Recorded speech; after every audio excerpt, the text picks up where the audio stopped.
गैर मुस्लिम लड़की थी, उस लड़की के मुसलमान लड़कों से दोस्ती थी। बर्थडे की पार्टी कर रहे थे। इस्लाम में कोई बर्थडे की पार्टी नहीं। मन तशब्बह बिकौमिन फहुवा मिनहुम, जो किसी कौम की नकल करेगा उन्हीं में से रहेगा। बच्चे से बहुत प्यार है, पैदा हो जाए 7वें दिन अकीका करा दो। 7वें दिन अकीका नहीं करवाएंगे। मौलवी साहब क्या बताएं, मेरी बहन बहुत दूर रहती है, बहनों ही बहुत दूर रहते हैं।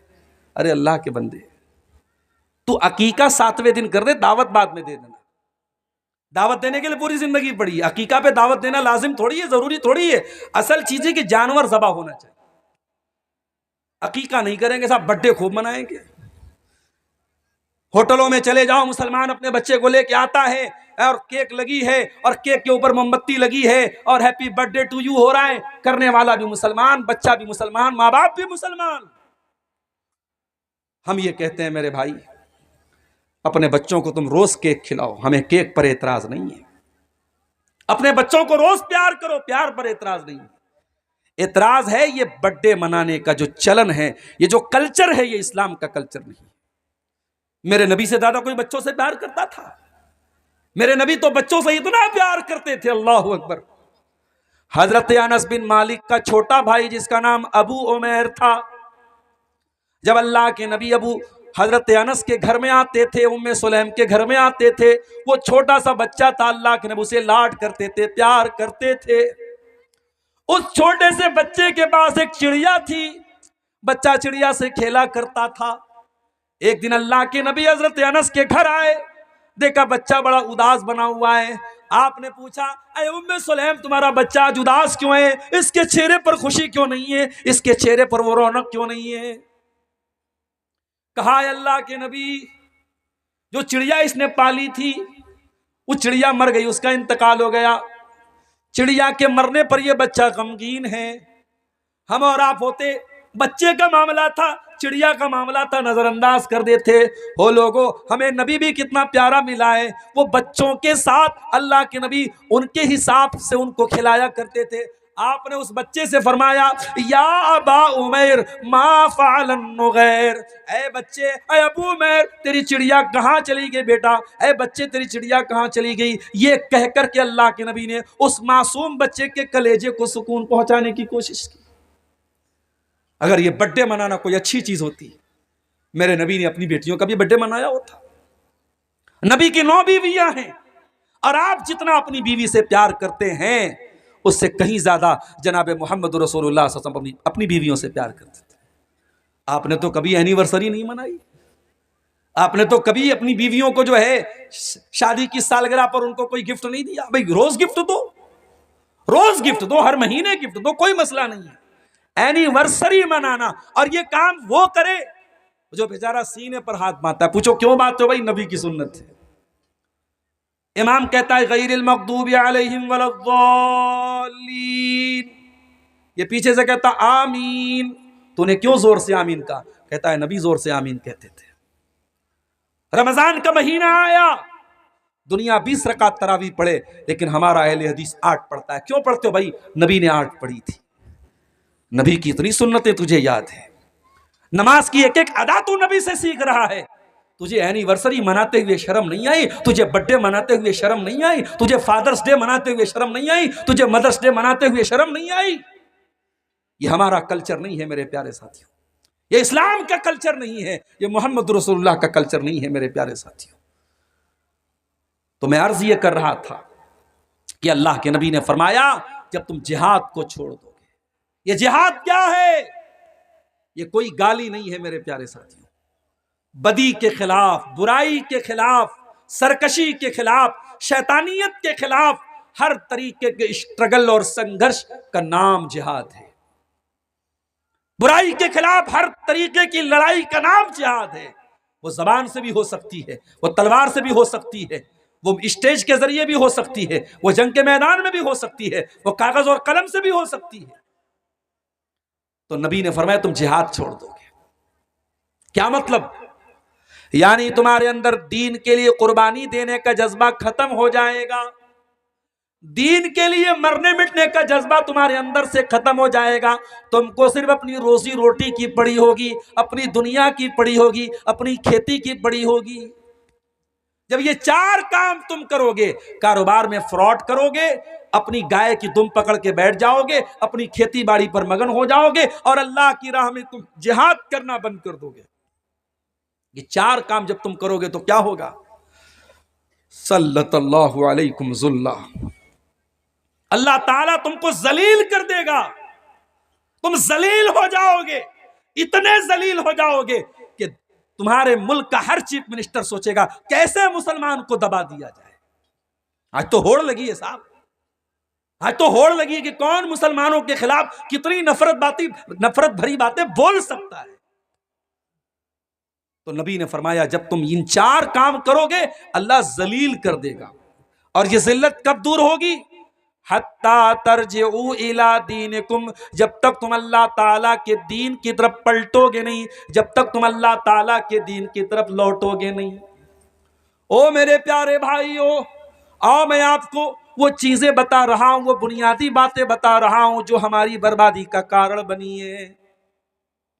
सबसे पहली चीज, हमारी सबसे बड़ी पूंजी तौहीद थी मेरे प्यारे साथियों। जब हमने तौहीद को गंवा दिया, जब अल्लाह को छोड़ के गैरों के दर पे जाके हम सर झुकाने लगे, कोई गरीब नवाज बन गया, कोई दाता बन गया, कोई गौसे आजम बन गया, कोई दस्तगीर बन गया, हमने बुजुर्गों की कब्रों पे जाके सजदा करना शुरू कर दिया, हमने तौहीद का जनाजा जब हमने निकाल दिया, मेरे प्यारे भाइयों जब तौहीद को हमने छोड़ दिया तो वहीं से हमारी जिल्लत का बाप शुरू हो गया। अल्लाह कुरान में कहता है सूरह नूर के अंदर, वादल्लाहुल्लज़ीना आमनू मिनकुम वअमिलुस्सालिहाति लयस्तखलिफन्नहुम फिल अर्दि कमस्तखलफल्लज़ीना मिन क़ब्लिहिम। ए ईमान वालो, अल्लाह का तुमसे वादा है, अल्लाह तुमको जमीन में खलीफा भी बनाएगा और अल्लाह ताला तुमको जमीन में इख्तिदार भी अता फरमाएगा। वला युमक्किनन्ना लहुम दीनहुमुल्लज़ी इर्तज़ा लहुम, अल्लाह ताला तुम्हारे दीन को दुनिया में गालिब भी कर देगा।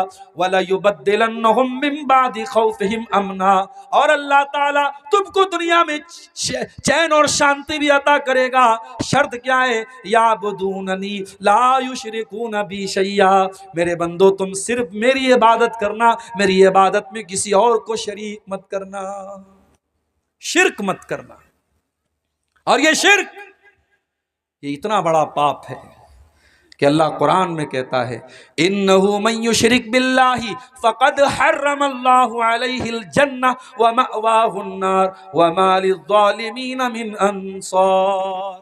जो अल्लाह के साथ शिर्क करेगा वो हमेशा हमेशा जहन्नम में रहेगा, उसका जन्नत में जाना पॉसिबल नहीं है। जो शिर्क करके जाएगा और तौबा किए बगैर मर जाएगा, जो शिर्क की हालत में मर जाएगा, वो कभी जन्नत में नहीं जाएगा।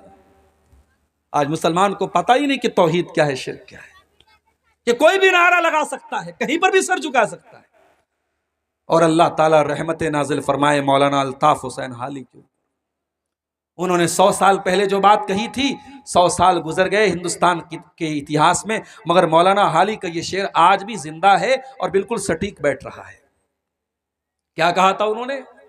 करे गैर गरबुत की पूजा तो काफिर, कवाकिब में माने करिश्मा तो काफिर, झुके आग पर बहरे सजदा तो काफिर, जो ठहराए बेटा खुदा का तो काफिर, मगर मोमिनों पर कुशादा है राहें, परस्तिश करें शौक से जिसकी चाहे, नबी को जो चाहे खुदा कर दिखाएं, इमामों का रुतबा नबी से बढ़ाएं, मज़ारों पे जा जा के नजरें चढ़ाएं, शहीदों से जा जा के मांगे दुआएं, न तौहीद में कुछ कमी इससे आए, न इस्लाम बिगड़े न ईमान जाए। मुसलमान का अकीदा इतना कमजोर हो गया मेरे साथी। आज कितने मज़ारे हैं। अभी बनारस में मैं एक मज़ार पर गया, एक कब्र पे गया, छोटी सी कब्र थी, किसी बाबा के नाम से वो कब्र थी। मैंने पूछा कि भाई ये बाबा की कब्र यहाँ पे इनके नाम से कई कब्र है, तो लोगों ने कहा कि हाँ, कहीं पर उनका खून गिरा था, कहीं उनका हाथ था, कहीं उनका सर था, तो हर जगह बाबा की कब्र है। कौन ओरिजिनल कब्र है ये भी नहीं मालूम, सब बाबा की कब्र है, सब पे चादर चढ़ रही है, सब पे मुरादें मांगी जा रही है। अल्लाह के पल्ले में वहदत के सिवा क्या है? शायर कहता है अल्लाह के पल्ले में वहदत के सिवा क्या है, लेना है हमें जो कुछ ले लेंगे मोहम्मद से। ओ लोगों, तुमने तौहीद का मतलब ही नहीं समझा, तुमने तौहीद का जनाजा निकाल दिया। तौहीद तो ये है कि जल जाओ, मर जाओ, कट जाओ, मगर अल्लाह के सिवा किसी और के आगे सर न झुके। ये हाथ उठे तो अल्लाह के आगे उठे। अरे तौहीद तो ये है।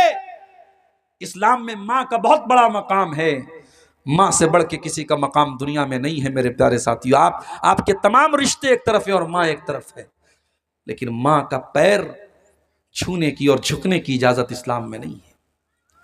जनाजे की नमाज हो रही है, सामने जनाजा रखा हुआ है, हर नमाज में रुकू हो रहा है, हर नमाज में सजदा हो रहा है, मगर जनाजे की नमाज में कोई रुकू नहीं है, कोई सजदा नहीं है, ताकि दुनिया को यह मैसेज न चला जाए कि इस्लाम मुर्दों के आगे सजदा करने का हुक्म देता है।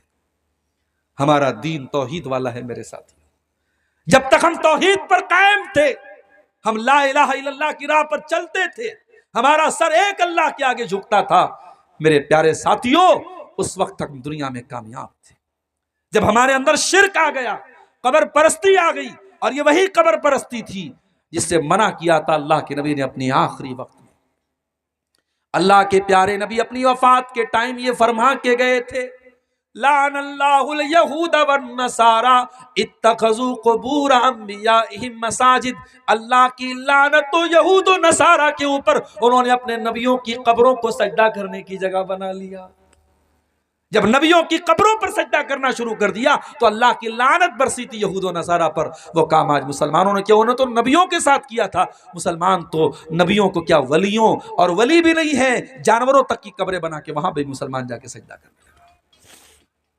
तौहीद की हिफाजत करो मेरे साथियों। और ऐ नीमा के और इस गांव के रहने वाले मेरे भाइयों, अगर अपने बच्चों को काम के लिए बेंगलोर भेजते हो, अपने बच्चों को नौकरी करने के लिए दिल्ली भेजते हो, मुंबई भेजते हो, तो मेरा एक पैगाम याद रख लेना, अपने बच्चों को ऐसी तालीम दे करके भेजो, उनकी बुनियाद को इतना मजबूत करके भेजो कि आपका बच्चा अगर नीमा में अपने घर में अपने माँ बाप के साथ है तो वहां पर भी वो तौहीद के साथ कोई समझौता न करे, और दिल्ली चला जाए, बेंगलोर चला जाए, कलकत्ता चला जाए, हिंदुस्तान नहीं दुनिया के किसी कोने में चला जाए, तौहीद का दामन उसके हाथ से छूटने न पाए, वो शिर्क के करीब, अब शिर्क को अपने करीब फटकने न दे। इतना मजबूत कर दो मेरे प्यारे साथियों अपने बच्चों को। इसीलिए इब्राहीम अलैहिस्सलाम दुआ करते हैं अल्लाह ताला से, क्या कहते हैं, वजुनुबनी व बनिया अन्नाबुदल अस्नाम। ऐ अल्लाह, तो मुझे भी बुत परस्ती से बचाना और मेरी आने वाली नस्लों को, मेरे बच्चों को भी तो बुत परस्ती से बचाना। पता ये चला कि अपने साथ साथ अपनी औलाद की भी चिंता करना चाहिए, अपनी आने वाली नस्लों की तौहीद की भी चिंता करनी चाहिए।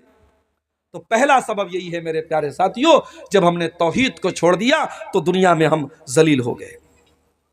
उसके बाद दूसरी चीज जो हमारी बर्बादी की सबब बनी मेरे प्यारे साथियों, वो हमारा आपस का इख्तिलाफ है। हम कहीं बिरादरियों में बढ़ गए, कहीं फिरकों में बढ़ गए, कहीं हम किसी और नाम पर बढ़ गए।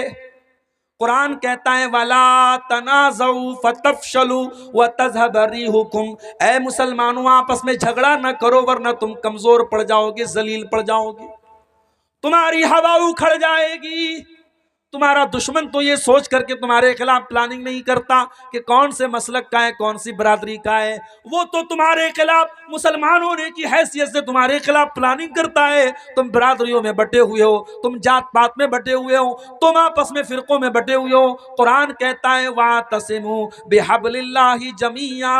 ऐ ईमान वालो, तुम अल्लाह की रस्सी को मिल करके थाम लो, वला तफर्रकू, और फिरकों में न बटो, वज़कुरू नेमतल्लाहि अलैकुम, और अल्लाह की नेमत को याद करो, इज़ कुंतुम आदान, जब तुम एक दूसरे के दुश्मन थे, फ़अल्लफ़ बैना क़ुलूबिकुम, अल्लाह ने तुम्हारे दिलों में एक दूसरे की मोहब्बत डाल दी, फ़अस्बहतुम बिनिअमतिही इख़वाना, और तुम अल्लाह की नेमत से भाई भाई बन गए। भाई भाई बन के रहो मेरे साथी, बटो नहीं आपस में, बंटवारे मत करो मेरे प्यारे साथी। और जो लोग ये कहते हैं कि उम्मत का इख्तिलाफ रहमत है, वो बहुत बड़े झूठे लोग हैं। उम्मत का इख्तलाफ कभी रहमत नहीं रहा है। उम्मत जब जब लड़ी है और आपस में बटी है, उम्मत कमजोर हुई है। मेरे साथियों, इख्तलाफ मत करो आपस में, जहां तक हो सके इख्तलाफ को खत्म करने की कोशिश करो। अल्लाह कुरान में कहता है, कुल हुवल कादिरु अला अन यबअसा अलैकुम अज़ाबम मिन फौकिकुम औ मिन तहति अर्जुलिकुम औ यल्बिसकुम शिया। अल्लाह ताला तीन तरीके से अपना अजाब तुम पर उतारता है। कभी आसमान से तुम पर अजाब उतरता है, कभी तुम्हारे जमीन के नीचे से जमीन खिसकने लगती है, जलजला आ जाता है, भूकंप आ जाता है, बाढ़ आ जाती है। कभी जमीन के नीचे से तुम्हारे ऊपर अजाब आता है, कभी आसमान के ऊपर से अजाब आता है। औ यल्बिसकुम शिया, और कभी कभी अल्लाह ताला तुमको आपस में लड़ा करके, टुकड़े टुकड़े करके, बांट करके तुम्हें अपने अजाब में मुब्तला करता है। तो ये बंटवारे, ये इख्तिलाफ, ये जमात बंदी, ये गिरोह बंदी मेरे प्यारे साथियों, ये भी आज हमें जलील कर रही है, हमारी जिल्लत और रुसवाई का बहुत बड़ा सबब है।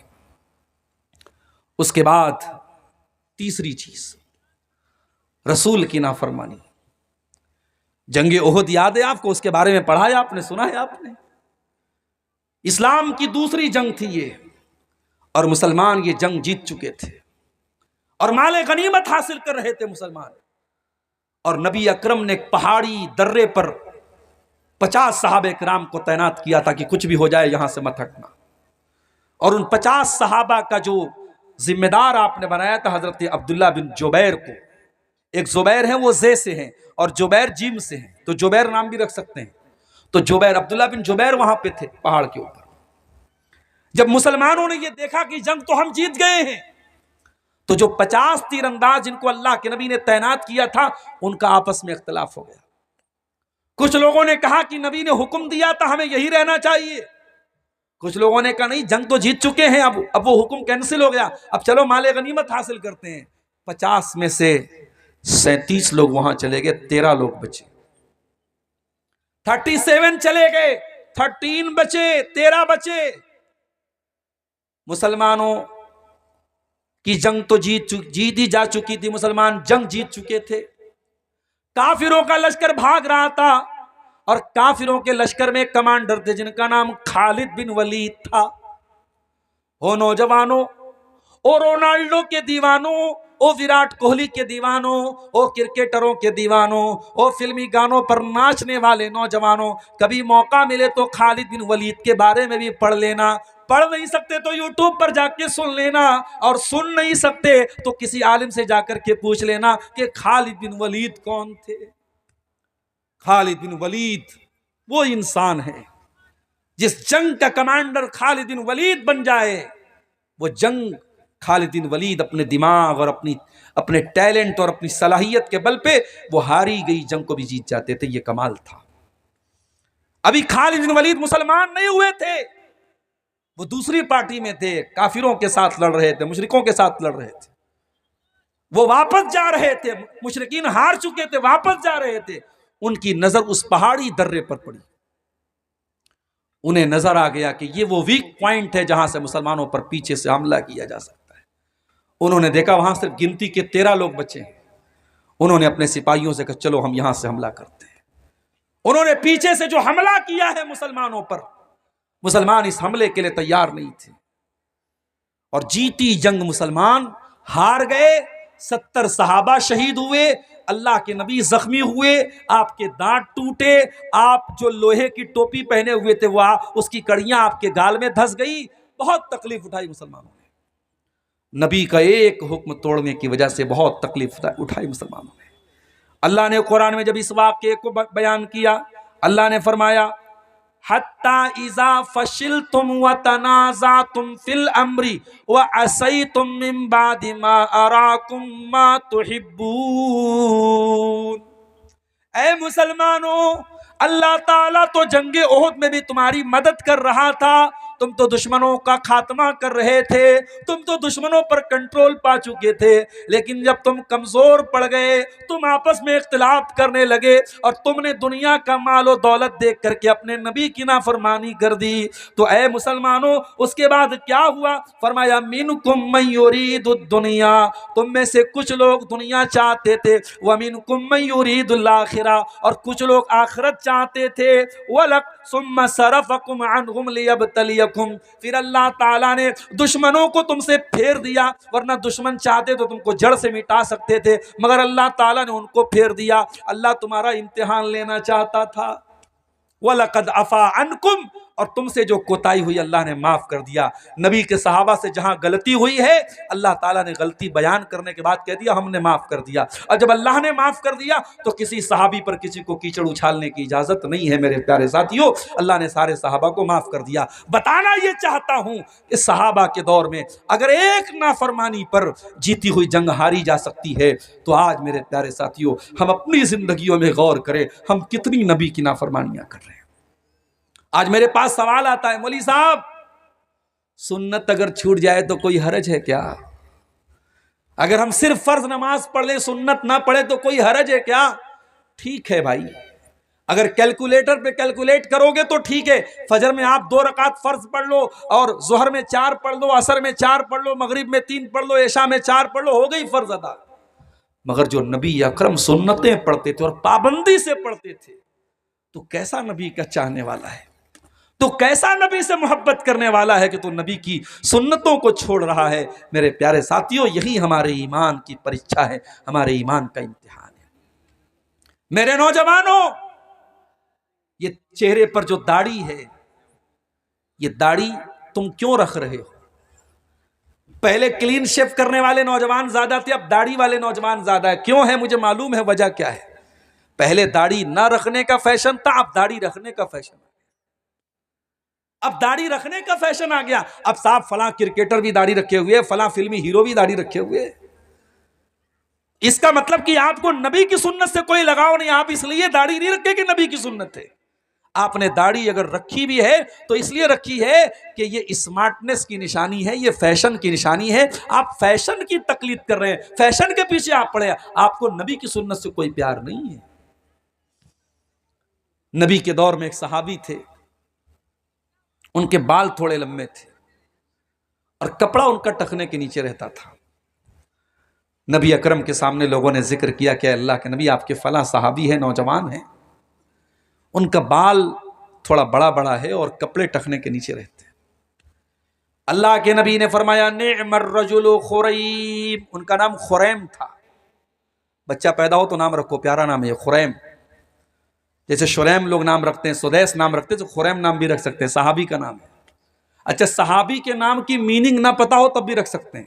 अगर ये कन्फर्म है कि सहाबी का नाम है, आंख मूंद करके नाम रख दो। तो अल्लाह के नबी ने फरमाया खुरैम बहुत अच्छे सहाबी हैं, बहुत अच्छे इंसान हैं। लौला तूलो जिम्मतिही व इसबालो इजारिही, बस 2 बातों की कमी है, बाल थोड़े लंबे हैं और कपड़ा टखने के नीचे रहता है। हजरत खुरैम रज़ी अल्लाह ताला अन्हु को किसी ने बताया, ऐ खुरैम, आज नबी के सामने तेरा नाम लिया गया और नबी ने तेरी तारीफ की, तेरी प्रशंसा की, तेरी शान में नबी ने अच्छी बातें कही, मगर नबी ने कहा खुरैम बहुत अच्छा इंसान है, बस 2 चीजों की कमी है, खुरैम के बाल बड़े लंबे लंबे हैं और खुरैम का कपड़ा टखने के नीचे रहता है। ये 2 कमी है, पूरी कर ले तो खुरैम बहुत अच्छा इंसान है। खुरैम अपनी बीवी से पूछने नहीं गए कि मैं लंबे बाल में अच्छा लगता हूं कि छोटे बाल में अच्छा लगता हूं। खुरैम अपनी बीवी के पास जाके नहीं बोले कि मेरा कपड़ा टखने के नीचे रहता है, तुझे अच्छा लगता है कि नहीं लगता है। अगर नबी को अच्छा नहीं लगता है, बात खत्म। खुरैम ने कैंची उठाई, बाल छोटा किया और कपड़ा टखने के ऊपर करके उतना कपड़ा काट दिया। मेरे प्यारे साथियों, ये नबी के सहाबा थे। आज हम जो जलील और खार हैं, वो इसीलिए खार हैं क्योंकि हम नबी की सुन्नतों से पीछे हैं, हम नबी की नाफरमानी कर रहे हैं। और कान खोल करके सुन लो, जब जिंदगी में नबी की नाफरमानी आएगी तो रोना पड़ेगा। नबी के सहाबा ने हजरत उस्मान गनी के दौर में जब उन्होंने जजीरे कब्रस पर हमला किया और उसको फतह किया तो मुसलमानों में खुशी की लहर उठी। मुसलमानों ने नारे तकबीर लगाया, सारे लोग तो खुशी के मारे खुश थे।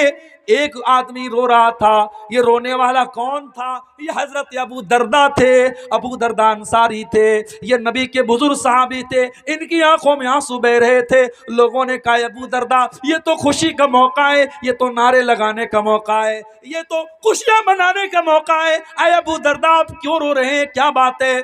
ये तो खुश होने का मौका है, आपकी आंखों में आंसू क्यों हैं? कहा है, लोगों, आज इन लोगों ने अल्लाह ताला की नाफरमानी की है, इन्होंने अल्लाह से बगावत की है, तो अल्लाह ने हमको इनके ऊपर गालिब कर दिया है। आज ये शिकस्त खा गए, आज ये जलील हो गए और अल्लाह ने हमको गालिब कर दिया।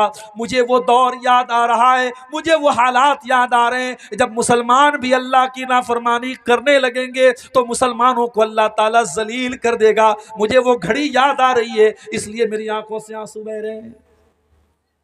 मेरे प्यारे साथियों, जब आप रसूल की नाफरमानियां करेंगे तो जिल्लत और रुसवाई हमारे और आपके मुकद्दर में आएगी। और आगे बढ़िए। चौथी चीज, हमारी जिल्लत की चौथी वजह क्या है? हमें दुनिया में जिंदगी गुजारने के लिए भेजा गया था, हमें दुनिया के जरिए आखिरत की तैयारी करने के लिए भेजा गया था। हमें ये पाठ पढ़ाया गया था, जुमा की नमाज में हर जुमा को हम ये पाठ पढ़ते हैं, बल तुसिरूनल हयात दुनिया वल आखिरतु खैरुन व अबका। है मेरे बंदो, तुम आखिरत को भूल न जाना, तुम दुनिया की रंगीनियों में खो करके कहीं जन्नत को भूल न जाना, कहीं जहन्नम को भूल न जाना। हम दुनिया की जमीनों के पीछे पड़ गए, दुनिया की जायदादों के पीछे पड़ गए, जबकि हमारा ईमान और अकीदा है, हम जानते हैं सब ठाट पड़ा रह जाएगा जब लाद चलेगा बंजारा। ये ज़मीनें यही छोड़ के जाना है, ये जायदादें यही छोड़ के जाना है, 2 गज ज़मीन में हम सबको दफन हो जाना है। हम जन्नत की ज़मीन पाने के लिए कोई कोशिश नहीं करते। वो जन्नत जिसके बारे में अल्लाह के नबी ने फरमाया कि जन्नत में एक कोड़ा रखने की जगह, यानी जन्नत में 1 स्क्वायर फीट का एरिया दुनिया की तमाम नेमतों से बेहतर है। मेरे प्यारे साथियों, हम दुनिया परस्त बन गए, दुनियादार बन गए। हमारे नबी की जिंदगी उठा के देखो। शायर कहता है, सलाम उस पर जो उम्मत के लिए रातों को रोता था, सलाम उस पर जो फर्शे खाक पर जाड़े में सोता था, सलाम उस पर कि जिसके घर में चांदी थी न सोना था, सलाम उस पर के टूटा बोरिया जिसका बिछौना था। हमारे नबी ने कभी दुनिया की दौलत और दुनिया के ऐशो आराम के पीछे आप नहीं भागे। आप चाहते तो सोने चांदी के ढेर लगा सकते थे, आप चाहते तो आलीशान मदीना में अपना महल बनवा सकते थे, मगर मेरी प्यारी माँ बहनों, जरा नबी की बीवियों के हालात जाके पढ़ लेना। नबी की बीवियों ने बड़े छोटे छोटे कमरों में जिंदगी गुजार दी। आज तुम्हारे घर में वॉशिंग मशीन भी आ गया, तुम्हारे घर में गैस का चूल्हा भी आ गया, सर्दी के मौसम में हीटर भी आ गया, चाय बनाने के लिए इलेक्ट्रिक केतली भी आ गई, आयरन करने के लिए इलेक्ट्रिक आयरन भी आ गया। दुनिया की सारी नेमतें तुमको मिल चुकी हैं, लेकिन फिर भी मेरी प्यारी बहनों, आज भी तुम्हारी जबान पर अल्लाह का शुक्र नहीं है। आज भी तुमसे पूछा जाए तो कुछ ना कुछ तुम कमी निकाल दोगी। कभी गौर करो कि नबी की बीवियों ने कैसी जिंदगी गुजारी। हजरत आयशा से पूछा गया, अय आयशा, अय नबी की बीवी, अल्लाह के रसूल की जिंदगी कैसी गुजरा करती थी? फरमाया, ऐ मेरे भांजे उर्वा, अल्लाह के नबी की जिंदगी ऐसी गुजरा करती थी कि 2-2 महीने गुजर जाया करते थे। वमा यूक़दु फी अबियाति रसूलिल्लाहि सल्लल्लाहु अलैहि वसल्लम अन्नार, और अल्लाह के रसूल के किसी घर में चूल्हा नहीं जलता था। अल्लाह के नबी के घर वाले खजूर खा करके और पानी पी करके गुजारा कर लिया करते थे। ओ आरामदेह गद्दों पे सोने वालों, ओ सर्दियों में बड़े मोटे मोटे कंबल और रजाइयों में लपेट करके सोने वालों, तुम्हारे नबी को कभी गद्दा नसीब न हुआ। तुम्हारे नबी तो टूटी चटाई पे लेटा करते थे और जब गद्दा ऑफर किया गया, जब आपके नबी को आराम दे गद्दा ऑफर किया गया, आपके नबी ने क्या जवाब दिया?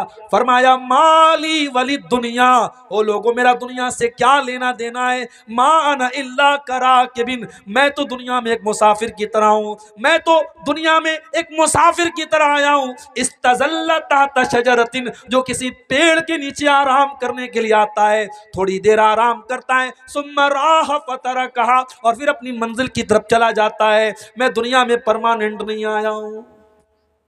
ये पैगाम आपके नबी ने आपको दिया है मेरे प्यारे साथियों, ये पैगाम हमने भुला दिया। ये